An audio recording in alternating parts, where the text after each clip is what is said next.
Imagine a war where the sky itself literally becomes the active battlefield. A war where incredibly cheap machines carry the heavy weight of national survival. We're talking about a scenario where a country decides that the absolute smartest way to fight a massive, highly equipped enemy isn't by copying the old ways of war, but by turning the dawn of the drone age into its primary weapon. Which brings us right to the terrifying, yet deeply fascinating question at the center of today's explainer. What if drone attacks actually became Ukraine's main weapon? I mean, think about it. If a nation stops treating drones as just, a supplementary tool among many, and instead makes them the absolute center of its entire military strategy, literally everything changes. We're looking at a total transformation in the economics of defense, the psychology of resistance, and the sudden realization that the cheapest weapons on the field can actually shape the fate of nations. What we're seeing is a fundamental shift in the logic of war itself. For decades, traditional warfare has leaned heavily on mass. Heavy armor, massive artillery barrages, total air superiority, the whole shebang. But drone warfare, it completely flips that script.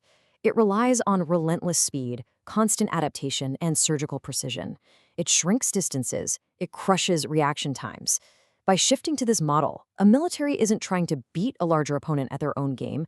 They are forcing them to fight a completely different kind of war where the cost of every single movement skyrockets.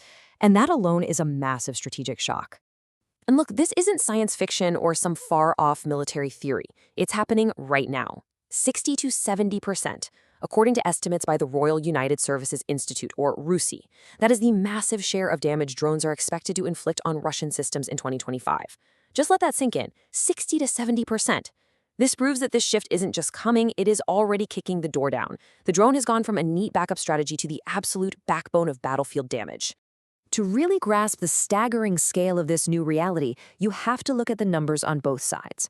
Based on data from CSIS, Russian Shahed drone launches are exploding into the thousands per month, drastically reshaping the tempo of the war over 2025 and 2026. Meanwhile, Reuters is reporting that Ukraine is pushing to mass-produce interceptor drones, with officials targeting up to 1,000 units per day just to keep up. 1,000 a day!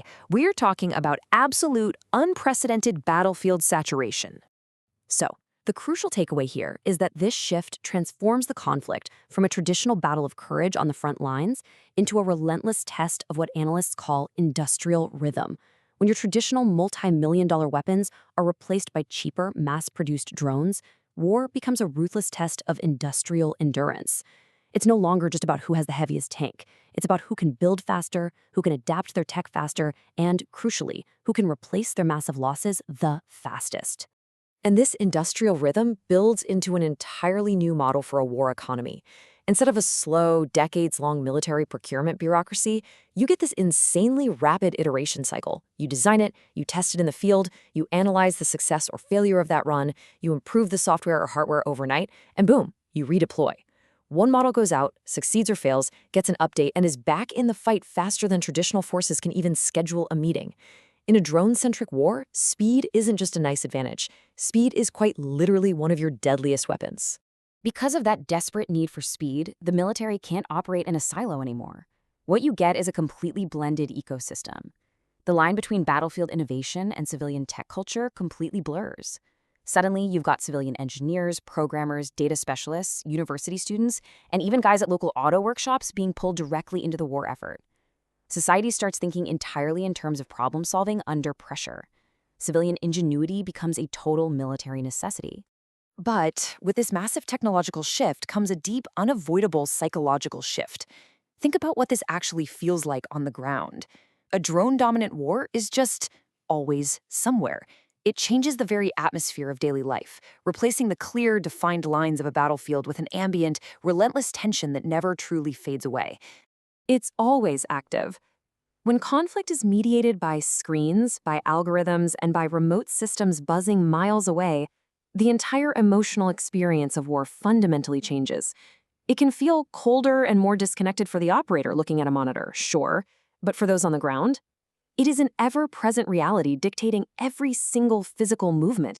It is always humming in the background. That constant awareness of unseen threats overhead, the anticipation of a strike or an interception that could come at absolutely any second, it psychologically exhausts both soldiers on the front line and civilians in the cities. In this model, heavy concentrations of equipment are impossible to hide. Nowhere feels completely safe. And this constant hum, it affects the morale of both sides very differently. For the defender, drones act as this powerful symbol of resilience. They provide vital proof of agency, a way to essentially say, hey, we're still here, we are not passive, and we can still strike back. But for the attacker, a drone-centered defense creates a nightmare of constant pressure. Even if a drone doesn't hit its target, just the expectation of it forces an attacker to stay on high alert, spread out their resources, hide their gear, and constantly react under deep, invisible uncertainty. So why does all this matter to the rest of the world? Well, because this conflict is acting as the global prototype. NATO countries, defense analysts, and military planners everywhere are watching this live laboratory rewrite the playbook for 21st century combat. Smaller states are suddenly realizing that rapid innovation can genuinely offset their conventional size disadvantages. And larger states, they're waking up to the terrifying reality that massive, expensive arsenals don't guarantee control if the other side can simply adapt faster than you can deploy. Of course, for every tactical action, there is a reaction, right? Once drones become the main weapon, the opposing side instantly prioritizes counter-drone systems. We're talking the rapid deployment of electronic warfare, layered radar integration, the forced dispersal of logistics, and a heavy reliance on old-school camouflage. It becomes this intense, high-stakes game of cat and mouse. Every single drone innovation produces a rapid defensive adjustment. It's a brutal, daily race between mass and precision, detection and concealment. And this leads us to a profound diplomatic ripple effect, which is perfectly captured by a quote from the source material. The future of war belongs to those who can scale technology, not just buy prestige. Think about what that means for allied assistance. Instead of just handing over giant legacy military platforms like your traditional tanks and jets, allies start focusing on technology transfers, production support, and helping build out that domestic drone ecosystem. It fundamentally changes defense cooperation across the globe, putting a massive premium on low-cost autonomy over incredibly expensive prestige platforms. This new era also redefines what victory actually looks like in the modern age. We're all so used to the idea of a cinematic victory. A single decisive battle, a huge armored breakthrough, a flag triumphantly planted on a hill. But a drone-centric war leans toward a systemic victory. It is way less cinematic. It's about sustaining pressure, minimizing your own losses, exhausting your opponent's capacity to fight, and controlling the tempo of the conflict until the other side simply can't afford the cost of the war anymore. To achieve that, you have to remember one crucial point. Knowledge itself is a weapon. Drones aren't just flying explosives. They are advanced sensors, their eyes in the sky. A drone-centric force sees more, knows more, and reacts faster. They identify gaps and track movement in real time. In modern warfare, the country that can collect, process, and act on data faster can absolutely outmaneuver an opponent that is technically far stronger on paper. Drones combine that critical observation and lethal action into one terrifyingly efficient loop. Now, it's not all bulletproof. We absolutely have to look at the vulnerabilities here too. As the source material points out, a drone-first army is powerful, but it is also only as strong as the ecosystem behind it. If a military leans entirely on distributed systems, they become incredibly vulnerable to supply chain disruptions. Component shortages, things like batteries, cameras, guidance systems, those become strategic bottlenecks. Continuous, relentless adaptation is absolutely mandatory for survival here. The second you stop learning and upgrading, your advantage shrinks to zero. It's truly a system of systems.